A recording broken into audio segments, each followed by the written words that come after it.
இன்றே டவுன்லோட் செய்து உங்கள் ஃபேவரட் ஷோக்களை என்ஜாய் பண்ணுங்க.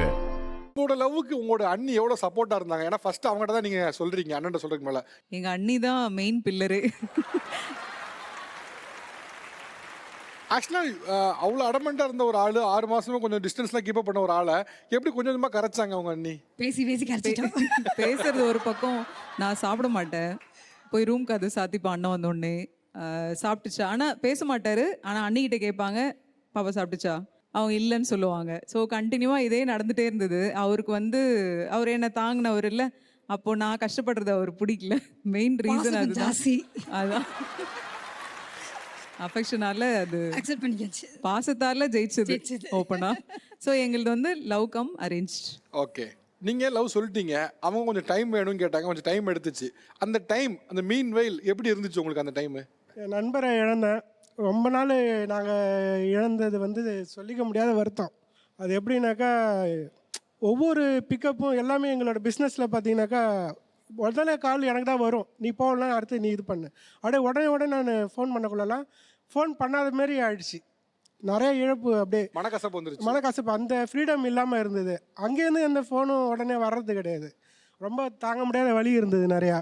ஸோ இப்போ உங்களுக்கு 2 ஃபேஸ் இருக்குது. ஒன்று உங்களோட ஒய்ஃப் ஓகே சொல்கிறதுக்கு முன்னால், ஓகே சொன்னதுக்கு அப்புறம். ஓகே சொல்கிறதுக்கு முன்னால் உங்கள் மனநிலை என்னவாக இருந்துச்சு? ஓகே சொன்ன பின்னால் நீங்கள் எவ்வளோ சந்தோஷமாக இருந்தீங்க? பிரபுதா மாரி டான்ஸ் ஆடினேன். ஓகே சொல்கிறதுக்கு முன்னால் இமாலய மலை மேலே ஏறி நின்றேன். இப்போ ஆக்சுவலாக ரிலேஷன்ஷிப் எப்படி இருக்குது? முன்னே அண்ணன் அவங்க அண்ணனுக்கும் உங்கள் ஃப்ரெண்டுக்கும் இருந்த ரிலேஷன்ஷிப்பு, அதுக்கப்புறம் இருந்த ரிலேஷன்ஷிப்பு, இதெல்லாம் சுமூகமாக ஆயிடுச்சா? இல்லை இன்னும் கொஞ்சம் சின்ன கேப் இருக்குன்னு நீங்கள் ஃபீல் பண்ணுறீங்களா? இல்லை ரொம்ப டீப்பாகிட்டாங்க இப்போதான். ஸோ எங்களை விட எங்களுக்கு அதிகமாக சர்ப்ரைஸ் கிடைக்குது. என்னன்னா, ஃபஸ்ட்டு அண்ணன்கிட்ட மட்டும் வரும், இப்போ டபுள் சைடும் வருது. அதுதான். ஓ, அண்ணன் உங்களுக்கு சர்ப்ரைஸ் மட்டும் பண்ணிட்டு இருந்தாங்க, இப்போ இங்கேருந்து வருது. ஆமாம். ஏதாவதுன்னா உடனே எனக்கு 3 பேரும், அதாவது 2 கண்ணு தான் ஆக்சுவலி, ஆனால் 3 பேரும் எனக்கு முக்கியம். இன்னைக்கு உங்கள் ஃப்ரெண்டே உங்களுக்கு மாப்பிள்ளையாக வந்தாச்சு. இப்போ உங்கள் மனநிலை எவ்வளோ இருக்குது? எவ்வளோ ஹாப்பியாக இருக்கீங்க? ஆக்சுவலி எங்களுக்குள்ள அந்த ஃப்ரெண்ட்ஷிப்பு இப்பயும் தொடர்ந்துக்கிட்டே இருக்குது. ஒன்றும் மாற்று கருத்தே கிடையாது. இன்னும் கூடி இருக்கு. ஆமாம், சந்தோஷமாக இருக்குது. அவங்க தங்கச்சியும் நல்லா பார்த்துக்கிறாங்க. அவங்களுக்கு 2 குழந்தையாயிடுச்சு. நல்லா ஃபேமிலி மூமெண்ட் நல்லா போயிட்டுருக்கு அவங்களுக்கு. Super good. வணக்கம். வணக்கம். ஓகே, உங்களோட அண்ணா அண்ணி என்னோட ஃப்ரெண்டு எங்கள் அண்ணனை கல்யாணம் பண்ணிக்கிட்டாங்க. ஓகே, உங்களோட ஃப்ரெண்டு அண்ணனை கல்யாணம் பண்ணிட்டாங்க. ஆமாம். ஓகே, உங்களுக்கும் உங்கள் ஃப்ரெண்டுக்கு எத்தனை வருஷம் ஃப்ரெண்ட்ஷிப்பு? 10th friendship. 10th ஒரு 4 இயர்ஸ். 4 வருஷம். 4 இயர்ஸ்க்கு அப்புறமா தான் அவங்க லவ் பண்ணுறதே எனக்கு தெரியும். அவங்க 2 பேரும் எவ்வளோ வருஷம் லவ் பண்ணாங்க? ஒரு 2 இயர்ஸா. அவங்க எங்கள் வீட்டுக்கு வருவாங்க, போவாங்க. அண்ணா கிட்ட பேசியிருக்காங்க, எல்லாமே செஞ்சுருக்காங்க. எனக்கு எதுவுமே தெரியாது. ஃபோனில் அப்போ பட்டன் ஃபோன் தான் இருந்துச்சு. ஃபோனில் அண்ணா இவளோட நம்பரை மை லைஃப்னு சேவ் பண்ணி வச்சிருந்தார். உங்களுக்கு அவங்க ப்ரப்போஸ் பண்ண உடனே நீங்கள் உங்கள் ஃப்ரெண்டுகிட்ட சொன்னீங்களா? ஒரு 6 மாதம் வரைக்கும் சொல்லாமல் தான் இருந்தேன். ஆனால் ஒரு 4 மாதம் வரைக்கும் சொல்லவே கிடையாது. நாங்கள் அது ஃப்ரெண்ட்ஸாக இருக்கும்போது இருந்ததோட பாண்டிங்கோட லவ்வாக பண்ணும்போது கொஞ்சம் அதிகமாக ஆச்சு. அப்போ அவனே கண்டுபிடிச்சிட்டான். ஒரு தடவை நிற்க வச்சு கேட்டார், இந்த மாதிரி அன்டைமில் வெளில போகிறீங்க, ஃப்ரெண்ட்ஸாக இருக்கும்போது கூட உட்காந்து தான் பேசுவீங்க வீட்டாண்ட, இப்போ என்ன வெளியில் போகிற பழக்கம் அப்படின்ற மாதிரி தொடர்ந்து ஒரு 2-3 தடவை போகும்போது கேட்டார். அதுக்கப்புறம் நான் ஒத்துக்கிட்டேன். உங்கள் வீட்டில் இருக்கிற சகோதரோட ஃப்ரெண்டை லவ் பண்ணுறோம் அப்படிங்கிறது உங்களுக்கு தான் நெருடலாக இருந்துச்சா? ஸ்டார்டிங் இருந்தது, சொல்கிறதுக்கு முன்னாடி இருந்தது. அதுக்கப்புறம் சரி ஓகே அக்செப்ட் பண்ணிக்கலாம். எப்படி அதை மீறி லவ் பண்ணீங்க? எப்படி அதை மீறி லவ் அவர் சொல்லணும்? பண்ண கேரிங், அவர் யார்ட்டுமே என்னை விட்டு கொடுக்க மாட்டார். அந்த உங்களுக்கு விட்டு கொடுக்காம இருக்குது உங்களுக்கு ஆனால் எங்கள் வீட்டில் என்னன்னா, அவன் தான் என்கிட்ட இருந்து இவரை பிரிக்கிறதுக்கு பார்த்தான். தப்பிச்சு கூடா எப்படியாவது என்கிட்ட இருந்து. இது புதுசாக இருக்கு. ஏன் வீட்டில் ரொம்ப கத்தினே இருக்கும், ரொம்ப சண்டை போடும், எல்லாரையும் சண்டை போட்டே இருக்கும். சரி, தெரிஞ்சவரை நீங்கள் என்ன செஞ்சீங்க? வார்னிங் பண்ணேன். யாருக்கு? உங்கள் ஃப்ரெண்டுக்கு? ஆமாம், தப்பிச்சிடுறான்ட்டு வான் பண்ண, இந்த பக்கம் வர்ற வேலை வச்சுக்காதன்னு சொல்லி பார்த்தா இல்லை, அவன் நல்ல பையன், இது எந்த கெட்ட பழக்கம் இல்லை, அதனால் ஒத்துக்கினேன். ஆனால் வார்னிங் பண்ணிட்டான், இந்த பக்கம் வராதரா, உன் நல்லது தான் சொல்கிறேன், அப்படியே ஓடி போயிரு சொன்னேன். அவன் கேட்கல, கால் விழுந்துக்கிறான். நீங்கள் என்ன நினைக்கிறீங்க வாணியை பற்றி? இல்லை சார், அது அப்போவே கேட்டிருக்கலான்னு இப்போ தோணுது சார்.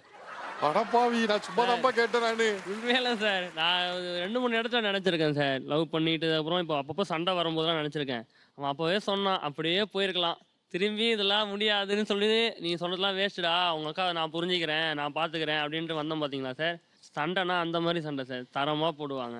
1 நாள் 2 நாளில் அது ஒரு சண்டையை போட்டால் ஒரு வாரத்துக்கு அந்த ஞாபகம் வச்சுக்கிட்டே இருக்கணும். ஸோ அதனால் அப்போவே கேட்டிருக்கலான்னு தோணுது. இப்போவே கேட்டுக்கலாம் சார். உங்கள் வீட்டில் உங்களோட எங்கள் அண்ணனுக்கு பார்த்தீங்கன்னா 2 தங்கச்சி, ஒன்று பெரிய தங்கச்சி நான், சின்ன தங்கச்சி சுதா. எங்கள் அண்ணன் கூட ஒர்க் பண்ணிட்டு இருந்தாருங்க இவர். ஆ அண்ணனை மீட் பண்ணுறதுக்காக வருவாங்க அப்பப்போ. அப்புறம் ஒரு டைம் வரும்போது அண்ணா இல்லைங்க. சரி அண்ணா வர்ற வரைக்கும் வெயிட் பண்ணுங்கன்னு சொல்லி இவர் உட்காந்துட்டு இருந்தாருங்க, வெயிட் பண்ணி பார்த்துட்டு போகிறேன்னு சொல்லிட்டு. அப்புறம் தண்ணி கேட்டாருங்க, தண்ணி கொண்டாந்து கொடுக்கும்போது கை நீட்டி வாங்கினாருங்க. அவன் கையில் ஒரு ஹீரோவோட பச்சை குத்தி இருக்காருங்க கையில். அது யாரு? அது என்ன ஹீரோ யாரு? அது சொல்லலாமா? ஹீரோ பேர் சொல்லுங்க. இளைய தளபதி விஜய்னு பச்சை குத்தி அதுல என்ன இருக்காருங்க. இருக்கியா? அப்புறம் அந்த பச்சை பார்த்தோன்னே ஒரு ஹீரோவோட பேரை இவ்வளோ தூரம் பச்சை குத்தி வச்சிருக்கிறாங்கன்னா இவங்களை கல்யாணம் பண்ணிட்டு வர்ற பொண்ணை எந்த அளவுக்கு பார்த்துப்பாங்க அப்படின்னு எனக்கு உண்மையில என்ன லாஜிக்னு புரியல. அது எனக்கு பிடிச்சிருச்சுங்க. எனக்கு அந்த பச்சை பார்த்து நான் தான் சொன்னேங்க அவர்கிட்ட. அந்த கையில உங்க பேர் இருக்கா? என் பேர் இல்லைங்க. என்னங்க அது? நானும் அநியாயமா போச்சுங்க. அவரோட ரசிகை, அதனாலங்க.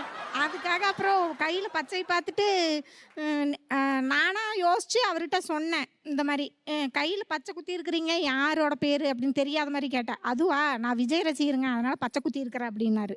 என் குடும்பத்துக்குள்ள ஒருத்த வந்து என் குடும்பத்தை அசிங்கப்படுத்திட்டு போனான்னா நான் ஏற்றுக்கணும். அதுபோல் இதுக்கு எவ்வளவு தூரம் பொருந்தும்? அல்லது இதை நண்பனுக்கிட்ட புரிய வைக்க முடியுமா? அல்லது அந்த குடும்பத்துக்கிட்ட புரிய வைக்க முடியுமா? அல்லது அவங்க புரிஞ்சுக்கவே இல்லைனாலும் ஒரு அற்புதமான காதல் வந்துருச்சுன்னு வச்சிங்களேன், அவங்க ஏற்றுக்கவே இல்லை, அதுக்காக ஒன்று சாகிறது, இல்லாட்டினா அவங்க சொல்கிற ஆளை கல்யாணம் பண்ணிக்கிறதா அப்படின்னா கல்யாணமும் பண்ணலாம், தப்பு இல்லை. ஆனால் அப்போ கூட பெரிய சேதாரம் இல்லாத நான் கைப்பிடிச்சிட்டு வர்ற அந்த பிள்ளைய கடைசி வரைக்கும் கண்கலங்காமல் வச்சுக்கிறது மட்டும் இல்லை, அவங்க 2 பேரும் இணைஞ்சு ஒரு பிள்ளைய பெற்றுக்கிட்டு ஒரு பொருளாதாரத்தோட சமூகத்தில் அவங்க எதிர்க்க கூட செய்யலாம். சமூகத்தில் ஒரு அந்தஸ்தோட நாங்கள் கல்யாணம் பண்ணி வச்சுருந்தா கூட இப்படி வாழ முடியாது, ஒரு அற்புதமான வாழ்க்கை இவங்க தேர்ந்தெடுத்திருக்காங்க அப்படின்னு அவங்க வாயிலிருந்து வர்ற ஒரு வார்த்தையை நம்ம உண்மையாக்க முடியும்னா அது நடக்கலாம். ஆக்சுவலாக பார்த்தோம் அப்படின்னா இன்னைக்கு நேற்று இல்லை, என்றைக்குமே வந்து திருமணத்துக்கான ஒரே ஒரு கிரைட்டீரியா அல்லது தகுதி என்ன அப்படின்னா சம்மந்தப்பட்டவங்களுக்கு பிடிச்சிருக்கணும் அப்படிங்கிறது தான். ஒரு ஆண் ஒரு பெண், பெண் ஒரு ஆண், அவங்க 2 பேருக்கு பிடிச்சிருந்தால் போதுமானது அப்படிங்கிறது தான் என்றைக்குமே இருக்கக்கூடிய கிரைட்டீரியா. நட்புக்கு ஒரு இலக்கணம் வச்சு அந்த இலக்கணத்துக்கு பார்த்தீங்க அப்படின்னா நம்ம ஃப்ரெண்டு நம்ம வீட்டில் இருக்கக்கூடிய தங்கச்சியவோ அக்காவையோ திருமணம் பண்ணிட்டா நட்பு கெட்டு போச்சு, நட்புக்கான கற்பு போச்சு அப்படின்னு பேசுவதுங்கிறது எனக்கு தெரிஞ்சு ஆன் டேட்டில் சரியாக இருக்குமா அப்படின்னு தெரியல. ஏன்னா நட்புக்கு உண்மையிலேயே ஒரு கற்பு இருந்து அதுக்கு ஒரு இலக்கணம் வேணும் அப்படின்னா சொந்த நண்பனுக்கு ஏதோ ஒரு வகையில் துரோகம் செஞ்சாதான் அது துரோகம்.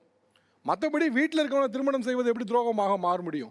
இன்னொரு விஷயம் என்னன்னா, எங்கேயோ யாரோ தெரியாத ஒருத்தரை யார்கிட்டயோ விசாரித்தேன், இவர்கிட்ட விசாரித்தேன், அவர்கிட்ட விசாரித்தேன், மேட்ரிமோனில் விசாரித்தேன்னு சொல்லி திருமணம் செய்வதை காட்டிலும் தெரிஞ்ச ஒருத்தன் சின்ன வயசுல என் கூட வளர்ந்து பொறுத்தேன், அவனுக்கு எது ப்ளஸ் எது நெகட்டிவ் தெரியும், அவன் ஸ்ட்ரென்த் என்னன்னு தெரியும்னா அவனுக்கு திருமணம் செய்வது கொடுக்கறத காட்டிலும் நம்ம தங்கச்சியோட அக்காவோட வாழ்க்கையை எப்படி இன்சூர் பண்ண முடியும்?